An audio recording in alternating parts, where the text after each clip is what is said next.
Is it harder for small to medium-sized businesses to adopt circular practices, or do they have an advantage?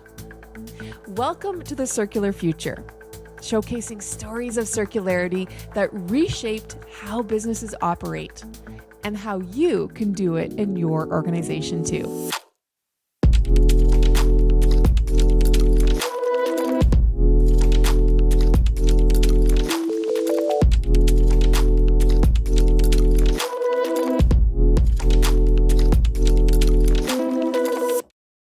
I'm your host, Stephanie McLarty, Head of Sustainability at Quantum Lifecycle Partners, your trusted partner in electronics circularity.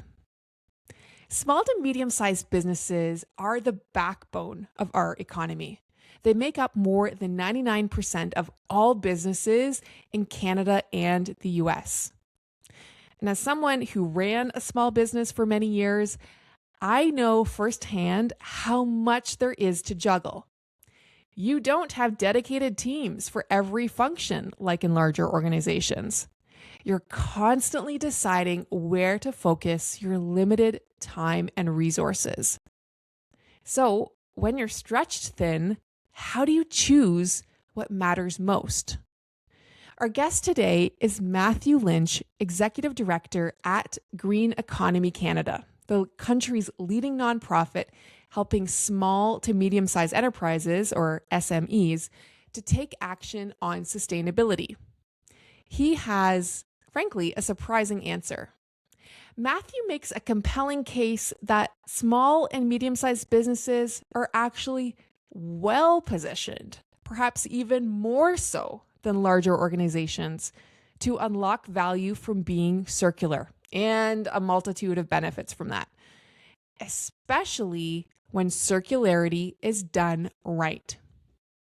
No matter the size of the organization you are in, I think you'll find practical takeaways in this conversation about staying agile, being flexible, and probably most importantly, just getting started. I hope you enjoy. We'll get started after this short message. Picture this. Your company just landed a major contract and needs to scale up fast. But what about all that sensitive data on your old equipment? That's exactly where Quantum Lifecycle shines, handling everything from secure data destruction to responsible recycling. Turn what could be a compliance nightmare into a seamless transition. Go to quantumlifecycle.com for more information. Welcome to the podcast, Matthew. Thanks, Steph. It's a real pleasure to be here, and thank you for the invitation. Well, super delighted to have you here. Quantum is a Green Economy Canada member, and I know quite a bit about Green Economy Canada, but our listeners may not. So let's get started. Tell us, Matt, what would be 3 things our listeners should know about Green Economy Canada? Yeah, absolutely. So Green Economy Canada is a national non-profit focused on accelerating Canada's transition to an inclusive and vibrant net zero future. So 3 things to know about GEC. We use the acronym GEC just to shorten it.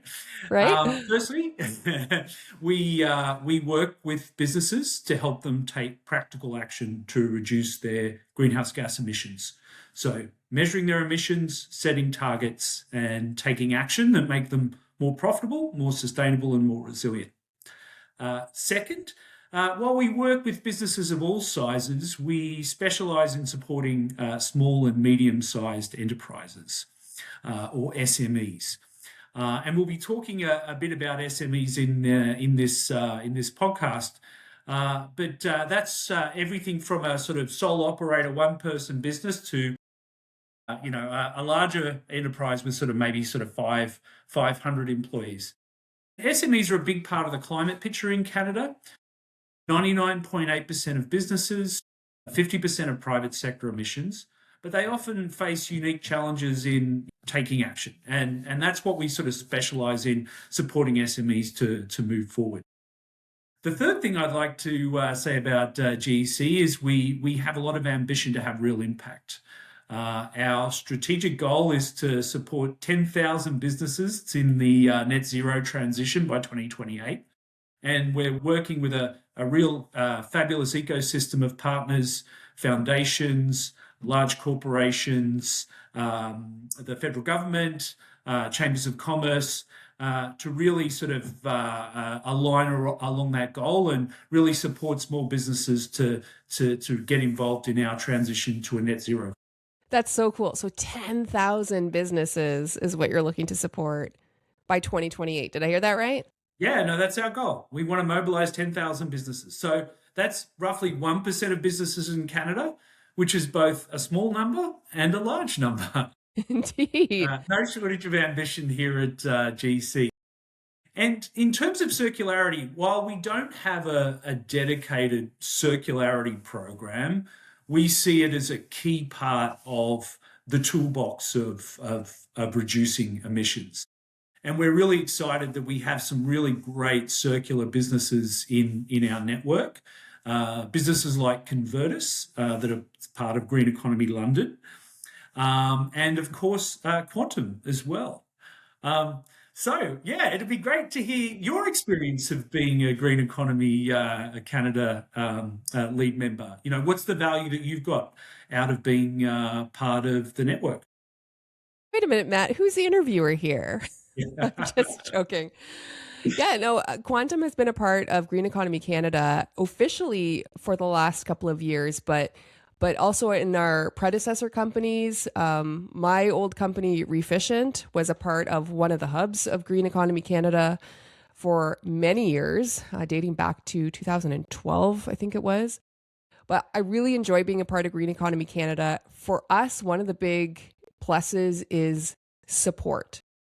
We get support on a number of areas that helps us to be a more green company. And hey, I am head of sustainability at Quantum. This is my wheelhouse. I am the subject expert. And even I have specific questions that I want to turn to a trusted partner for. So a couple of things that we've used Green Economy Canada for recently. One was updating our materiality assessment, meaning identifying what's important to the organization and what to report on. And another key area has been around our carbon reporting, which is a big aspect of what you do, and having some support around that. But also we're now tackling our Scope 3 supply chain emissions. And your team has been really helpful in helping us to identify what we should be tracking, and then we're right in the process of getting everything uploaded into Carbon Hound, the carbon management software. So it's been really useful, and your team is just so delightful to work with. Well, that's fantastic. It's wonderful to hear that, Steph. You know, in my role, so talking about, you know, I'm often talking the big numbers, 10,000 businesses. But really, you know, where we have our true impact is the opportunity to support leading companies like Quantum to sort of navigate the challenges of making progress in the real world. So I'm really excited to hear and really happy to hear that the team, you know, really can help you on your journey. Yeah, because it's one thing to know theoretically what you should do, but it's in the putting it into practice where oftentimes there's challenges or things you don't think about that come up. So I think that having that practical insight is just so key. So speaking of practical insight, let's get into today's conversation. One of the fascinating things I think through GEC that you've seen is how well positioned SMEs, small, medium enterprises, are to be more circular. So I wanted to unpack that. Why is that? Why do you think SMEs can be more circular? Yeah, it's a great question. And we often have this model that sophisticated sort of sustainability action is the remit and the opportunity of larger businesses. But there's actually, and specifically if you're talking about circularity, there are a lot of attributes about SMEs that mean that they're really well positioned to consider and adopt and thrive on circular business models and solutions. The first is that they're inherently innovative SMEs need to be innovative to survive, and it's really a core part of their DNA. And that innovation is key to sort of seeing the opportunities in what others may regard as waste. The other attribute is, SMEs are really tend to be really sort of flexible and adaptable and agile. And we saw examples of this a couple of years ago during the pandemic, how, local businesses could, in the space of a week or two, often pivot to doing very different things, to navigate the challenges that we face. That's true. And that type of adaptability is really valuable when, you're working in circularity and might be having to work with a sort of a waste stream or a resource that might be variable or seasonal. And, that sort of agility is really valuable in turning that into a workable business solution. The other attribute I'd like to focus on is SMEs are often very local. They're embedded in their local community. And circularity is often about, building robust circular networks, new sort of circular flows of materials that work at the sort of community, sort of city scale. And, SMEs are often well positioned to have the connections and relationships that can really make those circular solutions. Matt, you're bringing me back to my old Refficient days, which was the company I started in 2010, which was eventually acquired by Quantum. And like being flexible, the needing to be innovative, to, stay relevant, all that was so true. But I also remember very clearly having a lot of other things that we needed to think about, like sales and cash flow. And it's hard when you're small and you might not have a dedicated HR person. There's so many things.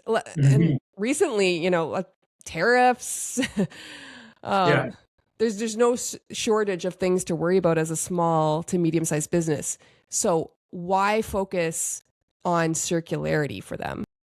No, it's a great question. And, I think we'll have opportunity to sort of unpack some of those issues, the barriers that SMEs face. And obviously that's one of the reasons why, we do the work we do, is we specifically offer services and support that help SMEs sort of navigate those barriers. But if we sort of look at the why look at circularity? I think in the most basic level, there's a lot of opportunities of looking at waste as a resource. And for many, waste now is a major cost. And if you reframe the way you think about waste and the opportunities attached to that, there's real opportunities for cost saving there. And, that is really valuable in the current economic environment that we're in. Yes, I think there's really exciting, it's not just about reducing costs. There's some real opportunities for new, exciting business models. And I think we'll sort of get into some examples that we can call upon. But, there's real possibilities and some great Canadian success stories around building new circular business models. And specifically in that domain, one area that to focus on is a lot of large companies are setting targets around climate, around zero waste, around their own sort of commitments to circularity. And SMEs that are in the value chain can be really important solution providers for their large customers around sort of new ways of sort of thinking about using sort of materials, products, and services. And the final one, and you did flag, tariffs and trade issues. I think, the old model of large sprawling value chains that go across borders is really being challenged. And, circularity provides a really interesting solution of, looking at material flows and providing services in that sort of community scale that we were talking about. And that are much more resilient and robust. So it's one of the benefits of circular solutions. And also, of course, the value that circularity provides in reducing emissions as well. Okay, so there's cost savings, there's benefits in terms of your supply chain, emissions savings. Okay, You sold me, not that I needed to be sold. Can you actually give us some examples? You mentioned there's some great Canadian success stories, maybe some members of GEC that are actually doing this in practice as SMEs. Yeah. For examples, let's focus on the issue or the grand challenge of food waste. Food waste is a really big issue. In Canada, there was a report done by Second Harvest a couple of years ago that estimated that 60% of the food that's produced in Canada is wasted, with $50 billion worth of lost economic. And that's not just the economic costs, in terms of ecological impacts. The UN did some work where they worked out if food waste was a country, it would be sort of third after the US and China in terms of emissions. There's real sort of emissions issues associated with food waste. And the real tragedy of food waste is often that the food that's being wasted is perfectly good. So two really interesting Canadian businesses that are sort of tackling that sort of risk, challenge, opportunity. The first is Flashfood. Flashfood is a Canadian startup. And I had the pleasure of working with the founder, Josh Dominguez. I actually wrote a teaching case for business school students around Flashfood. And you can still see online his original Dragon's Den pitch, sort of early in the growth of the business. But what they offer, Flashfood, is an app-based services where they sell the food and other grocery items from major grocery retailers that are getting close to the Best By date. They offer that through the app at a discount for consumers. And, it's a real win-win-win solution. Customers get cheap food, which is really important in the current moment of high food inflation. The retailers get both, deal with a sort of key waste stream while also recapturing revenue. And Flashfood are building a really successful business around it. And they're now, I think, the last time I saw, they're up to, 1,500. They're in 1,500 grocery stores across North America. Yeah, no, really exciting scale. Another example sort of a business tackling the similar issue is Loop Mission based in Montreal. So they take a sort of slightly different approach where they take those materials and are turning them into high value products. They started with a line of juices. One of the ways that they really demonstrate that agility that we're talking about is that, every day the waste that they would receive would be different. And they built really sort of innovative ways of how you can turn that inconsistent waste into a sort of consistent product that consumers really love. And sort of further on that line, they didn't just stop at saying, well, we're a juice company now. They said, well, we're going to look at the waste that's available to us and find whatever way is best to capture that value. So they now make gin, they make soap products, and they've changed from being Loop juices to Loop Mission, and I love that. And so really exciting examples of ways that businesses can take a material stream that others are considering has zero limited value or a cost of disposal, and turning it into really exciting new business. That's really cool. And it really shows that expression that one person's trash is another person's treasure. Maybe for food, this isn't, maybe it's not so good of an analogy, but it really just shows that about like turning this waste into value. And certainly we see that at Quantum as well. Like one company's technology can be another company's treasure.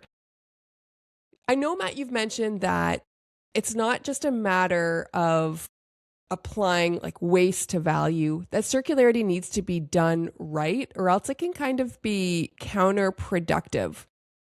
Tell us about that and what you mean by that. Yeah, no, it's really important. So let's unpack that. So let's start with the headline message, particularly if you're looking at the link between circularity and climate change. Circularity is one of our key solutions for tackling the climate crisis. The Ellen MacArthur Foundation, which is one of the key sort of leading organizations globally on circularity, they did some work a couple of years ago where they looked at the net zero transition, and they found that around 60% of that transition happens through low carbon, zero carbon energy. But 40% is a result of, how we take, make, and use stuff and dispose of stuff. So there's still a large component of, climate action that requires us looking at how products, materials, and services. And that's where circularity is the best tool we have, to tackling that element of, of climate solutions. So circularity, really important for climate. The challenge is that it needs to be done well. And here I want to sort of draw on some work from my previous role at the Ivey Business School, and call out some work from some researchers, some colleagues, Yuri Gwilandris, who's the director of the centre, and Surab Jain, who now works actually at City of Toronto on circularity and sustainability. And what they did is they did some work where they looked at a bunch of real-world waste exchanges, and used that data to build some models of different configurations of circularity. And this was sort of focused on food. And then they applied life cycle analysis to that, to look at the ecological impacts across the system. And the comparison here is then looking at the life cycle impacts of the use of virgin materials. So that's kind of the baseline. And what that research found is that absolutely circularity can result in reduced emissions. But and there were some caveats, that it needed to be done well. And there were some factors that, if they weren't done well, would actually result in circularity being sort of worse from a climate perspective than, using virgin materials. And those factors were things like transportation. So you don't want to be driving materials hundreds and hundreds of kilometres. The second is processing efficiency. You still need to be using fairly efficient processing technologies. The third, in Canada, where you are matters, because if you're using electricity, the grid electricity, has different carbon intensity. So it's different from, say, Quebec to Alberta. There's different intensity, and that matters. And also the quality of the product, when you're producing circular products, like how much does one unit of your product displace in terms of virgin materials? So all those factors matter. But the sort of positive outcome of that work was when they looked at some real world circularity solutions, they were producing generally, net improvements in emissions outcomes of around 25% or more.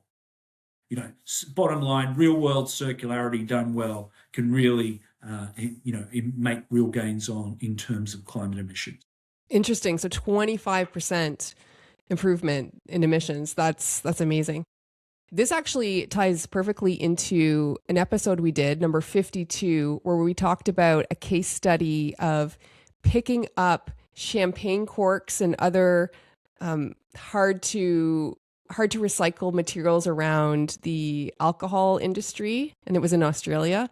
It's called The Role of AI in Sustainable Transport. And it was the exact same thing around finding that without planning out, especially around transportation, planning it out well, that you risked really having a very inefficient and more carbon intensive process than when you first started. So fascinating and something to keep in mind. Yeah, for sure. Yeah. And in this day where there's heightened attention on greenwashing, I think, we want to get away from that, well, this is circular, so therefore it's, definitely, better for the climate. We want, I think, with this type of work and these insights is for, businesses and entrepreneurs to be thoughtful around, what the sort of wider sort of system impacts are of the model and optimizing around some of those key factors that we talked about. Absolutely. Yeah. Like looking at it from a holistic perspective. So Matt, let's get into some of the challenges that SMEs face when they implement circularity, and really, what advice would you give them to do it well? Yeah, absolutely. And again, I want to sort of return to that sort of framing idea that that we often think of sustainability and what big companies can do with all the resources and capabilities that they have. But as we chatted about, SMEs have a lot of attributes that mean they're well positioned to be thinking about and exploring circularity. So the advice that I would give is, first of all, have conversations. Talk to your suppliers, to your customers, the business down the road. That might start unlocking ideas. One of my favorite parts of the Flash Food case is Josh Dominguez, the founder. His original idea came from, he was speaking with his sister who ran a catering business, who'd just run an event where they threw out $4,000 worth of food. And that was the sort of genesis of what then became the journey to being Flash Food. So, that's so conversations cool. can sort of open those doors. Yeah, and if I could just add to that, we're actually in the process of doing a supplier survey to our suppliers at Quantum, asking what you're doing for sustainability, but we're asking what opportunities are there? What are you doing? What are you planning to do? So I think a lot of larger companies do want to know and want to find ways to work together and collaborate. So have conversations. Yes, absolutely. That's really exciting. I look forward to hearing what those conversations produce. Other advice, talk to your employees. They're often a really great source of innovation and ideas. They're often sort of dealing with these things day to day. And also, they're also part of the community. So returning to that opportunity of being embedded in a community, sort of leveraging, the local knowledge of your employees. And I would also say, start small, try things out. There's a lot of, and I think this again is where SMEs really have strength is, they're good at trying, exploring, that it's not necessarily something that's going to happen straight away, but with a little bit of sort of effort and experimentation, these new models can absolutely emerge. Yeah, absolutely. So have conversations, talk to your employees. That's such a key one because you're right. The employees often, they see it firsthand and have ideas, and that can unpack a whole new way forward. Start small, start somewhere. And if I could add something to that, do not reinvent the wheel. Use resources that are already out there. And I know GEC in particular has a ton of them that you can just use. So, Matt, as we close out this conversation, we've talked a lot about if you're an SME, you actually do have the power and you're well suited to embrace circularity. What would be one last piece of advice you'd leave our listeners with to unlock those opportunities? Yeah, absolutely. I think we've through this conversation, we've really sort of seen how important and valuable SMEs are for Canada's climate transition and also for our transition to circular resilient economy.